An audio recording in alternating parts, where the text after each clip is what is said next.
Way up north of the 55th parallel, and bordered by Hudson Bay, Hudson Strait, and Ungava Bay, is a vast and virgin territory known as Nunavik.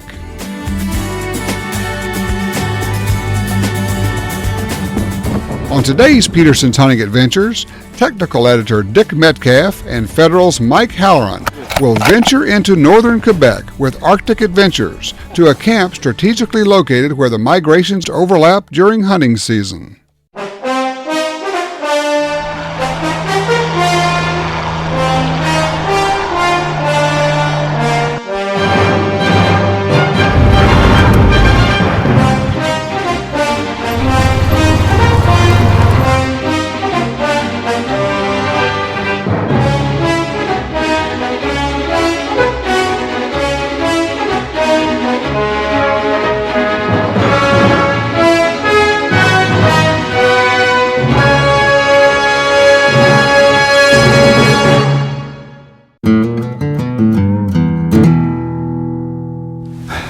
Hi, welcome to Peterson's Hunting Adventure Television. I'm Tom Gresher. And I'm Craig Boddington. Today, we're going to be taking you on an Arctic tundra adventure in search of caribou. Tell us where we're headed today, Craig. You bet, Tom. You know, Boone and Crockett recognizes 5 major varieties of caribou in North America, and we're going after the Quebec-Labrador variety way up in northern Quebec around Lake Urquhart. The camp is so remote, you fly in on a float plane, there's nothing around but open tundra, water, and thousands of migrating caribou. Dick will be trying out a new big game hunting bullet from Federal in the 300 WSM, and with a high magnification variable scope, he's set up perfectly for the kind of long range shot you might get in that country. Thanks, Craig. Well, that pretty well sets the scene, so what do you say we go on up there and join them? Let's go.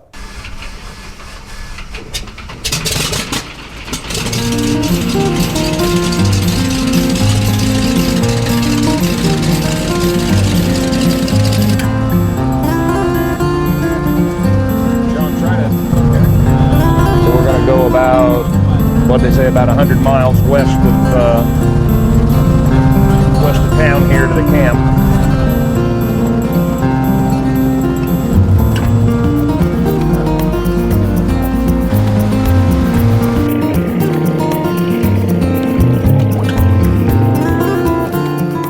After flying from Montreal to Kuujjuaq, our hunters still wing their way another hour and a half to the camp at Arctic Adventures.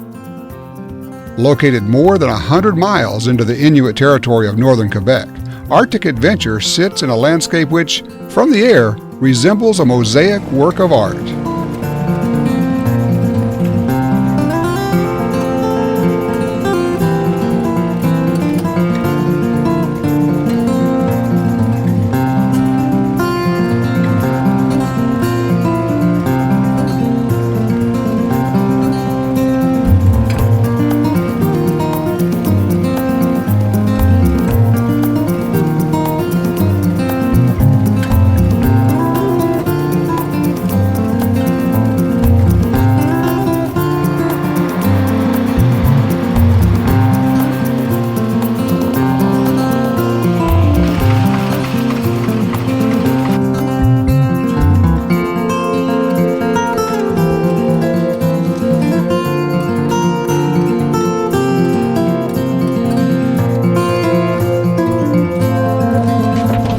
Hey, Craig Raleigh.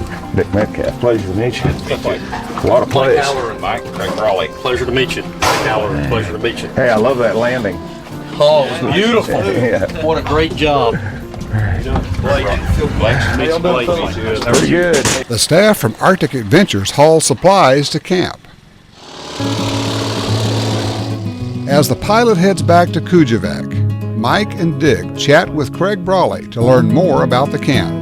I'm going to tell you, it's been a long trip here, but God, this is a beautiful place. The reason this camp is sitting right where it is because after we got the lease, we could have built this camp on any one of these lakes. And Dougal, the coordinator for Arctic Adventures in Kuujjuaq there, knows about my love for fishing, you know, and so they flew out all over here, and we have a creek. You can't quite see it from here, but it's about a quarter of a mile long, right by camp, and we call it Home Creek because this is home. And the first day we were here, we got camp all started, and we wanted to see if there was fishing was any good. And I think after the 23rd cast, I turned and talked to Cliff, and I said, you know what? This is a catch and release camp, and that's what we're going to do. We have world-class brook trout fishing here. It's not uncommon to catch. If the guy wants to go out and fish, we have 9 streams altogether that we could get to catch 100 brook trout that'll average 3.5 pounds. We have caught brook trout to 8.5 pounds.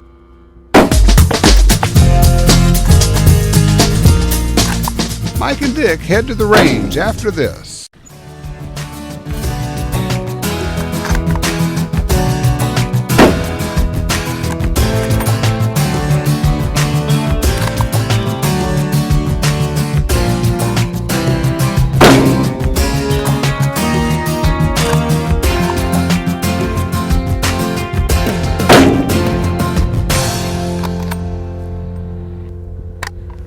I think I got this one about where I want it.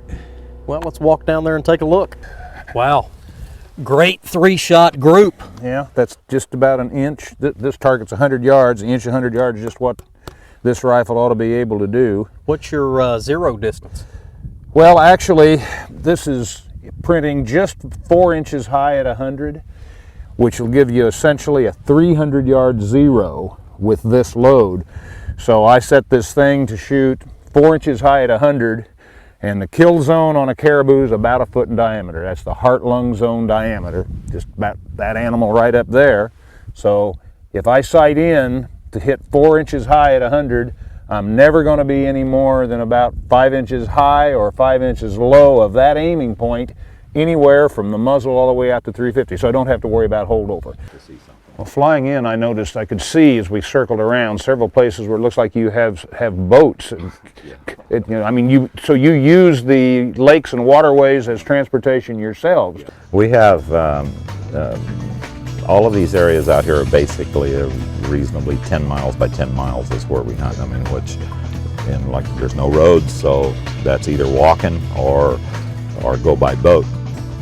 So what we're able to do is, like, we can find something 2 miles, 3 miles down there, or 1.5 miles beyond this lake.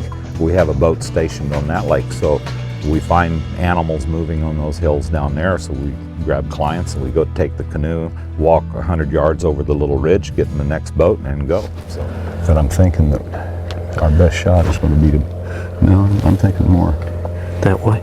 right up, splitting the difference between where we saw him the first time and where he was moving. He was on this and he dropped down into this pond. I saw him fall down in there, but no, it looked like he was just coming down, but we can always jump that next hillside. I'm thinking when we first saw him, he was up in here. You want to head that way? I'd say that's probably our best shot, because we know how that lays over there. Okay. This is real boggy right here. We'd be better off rock hopping across till we get to the other side, I think. All right, let's do it.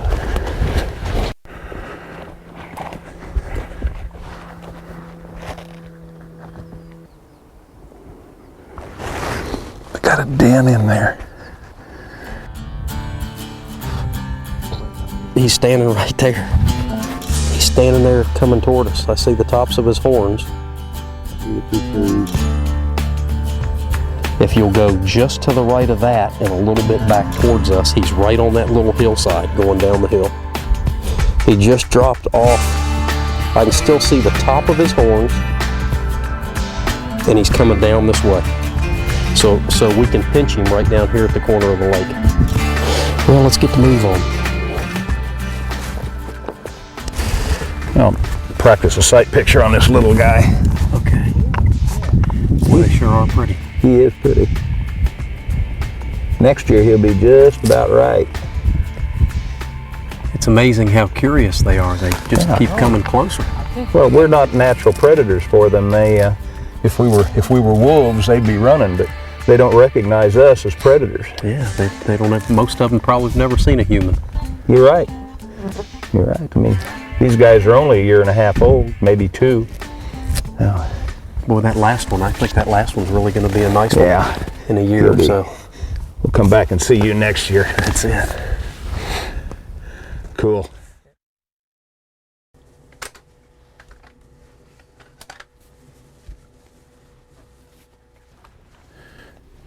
Hey, Mike, show me some of that new ammo you brought for this hunt. All right. This is a new Federal load, right? This is a new Federal load. This is our Federal Premium Vital Shock, and it's loaded, this happens to be 300 Win Mag, loaded with 180 grain new version of the Triple Shock. The Barnes bullet. That is correct. And what this new Triple Shock is we have been able to, in conjunction with Barnes Engineering, develop a product that does not have a lead core, but it has a tungsten core. And with the tungsten at the base and then an all copper tip, we have been able to enhance bullet performance. And Barnes has always been known for terminal performance and true expansion. So you can look at that product, and with that copper and tungsten together, you get just an outstanding bullet, outstanding performance, and Barnes has always been known for big game projectiles. And a polymer tip in it, got to improve the ballistic coefficient. Absolutely, and that polymer tip allows that bullet to expand within about the first inch to 3 inches of penetration. Now this thing's going to have, well, you can see, it's going to have all the advantages of the X bullet, which is virtual 100% weight retention, quick expansion, but it's going to have the improved ballistics of a ballistic tip varmint bullet. Absolutely, for long range shooting. In addition to that, the nice thing about the design of the bullet with the copper, you also have less barrel fouling for that long range shooter and a guy who shoots a lot. They might be out at daylight, but they might be out at noon. They might be traveling at 3. It's just when they happen to come through here, And they might be anywhere. Then they might be anywhere, And one of the things that, Cliff and I, we try to talk people into just staying right here in camp first thing in the morning, and we glass very well. And we can get some kind of indication on where the animals are moving. You're just ignoring me. What are you so intent on out there? You're not going to believe this. I'm panning that skyline over there, and there is a huge bull. Look in the center of the binoculars. You'll see a sprig of trees. Look at the base of those trees, and you'll see the top of the horns. Oh yeah, oh yeah. How far is that? That's a good bull, but he's got to be at least 2 miles, and he looks big at 2 miles. He just bedded down. Yeah, he's just laying there. Can you think of any reason why we shouldn't go after him? Well, we just got back, but I'm ready to go again. Let's do it.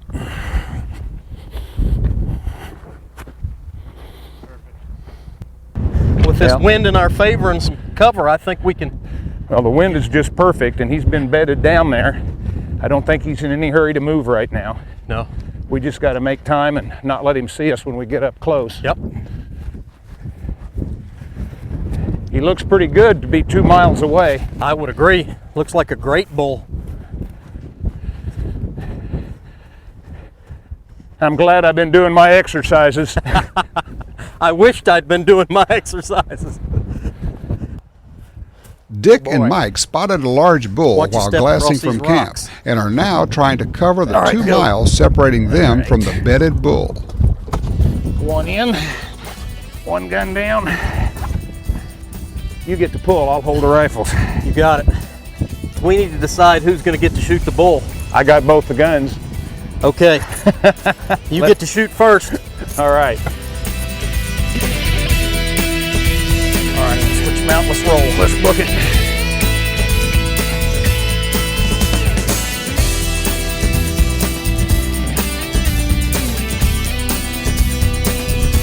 Over the caribou tracks. Okay, we're gonna move up towards him.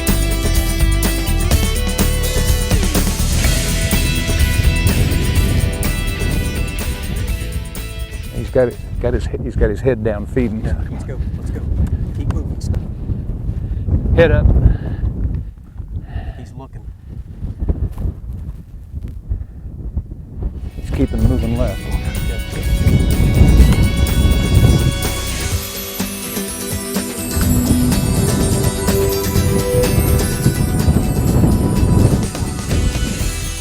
He's ready. I'm going.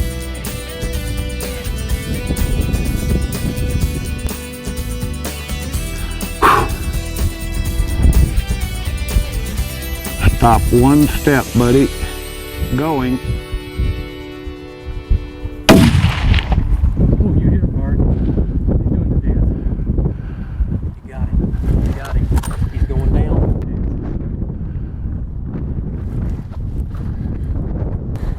He's bigger than I thought he was. Oh, he is beautiful.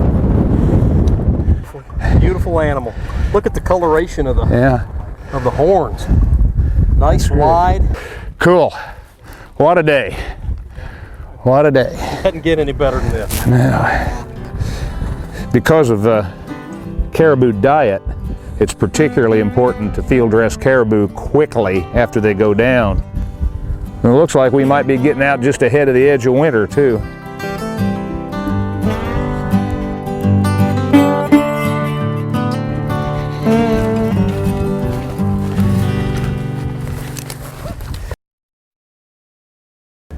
You know, this looks like a good afternoon to take Craig's advice and get up high in glass and see if we can find one of these bulls that's good enough for your elevated tastes. Well, we should do that. I think we get up there where they've got the signal flag and scan out, and it's as good a chance as any. The wind's not too bad, so we ain't going to see them if we don't go look for them. That's it. Boy, it's a lot of wide open country. Well, that big guy, oh, he's a taker, Mike. He's a taker, and there's another one in there. But that's a ways I think they deserve getting closer to. All right, we can go down here and take the ferry across and try to beat them up here on the hill and have another look. Hold this, please.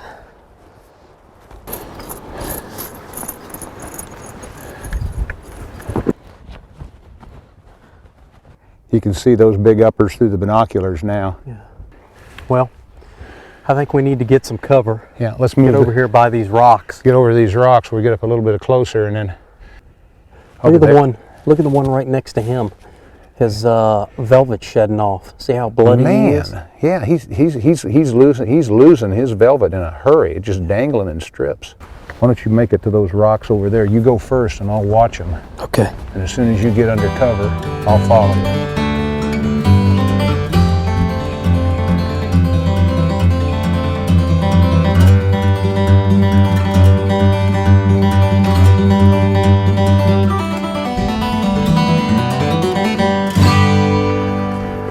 Amazing how much cover there is out here. That big one's still the fifth one back right now.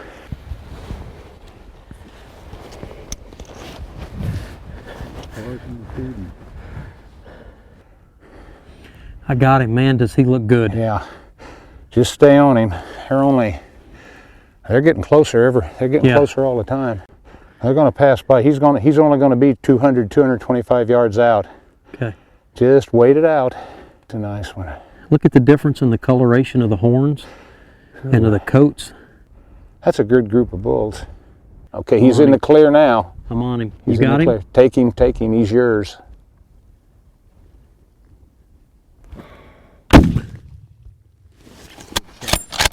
Good shot. He's not going anywhere. He's stumbling. He's stumbling.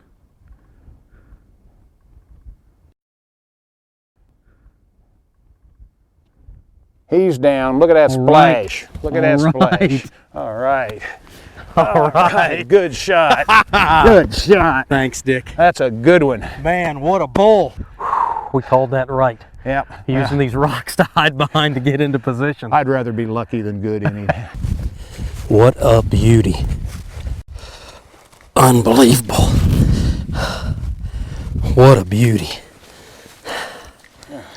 Nice kickers, great bezzes. They're soft, they're so soft, they're as soft as the hide. Light hide, light neck, chocolate horns.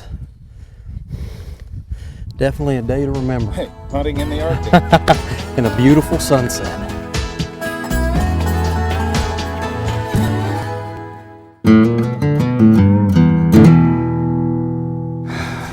Craig, I tell you what, in that big country up there, you really are lucky when you hit the migration right. Well, that's right. And if you don't hit it right, it can be awful big and awful empty. Yeah, if you don't hit it right, you may end up being just a bird watcher. Oh, that's right. And that's not a bad thing either, because it's beautiful country up there. But they sure hit it right. They really did. It's great country. You know, it's a great experience. You know, good hunting, and we really enjoyed taking a look at that one. Thanks for joining us this week, and good hunting.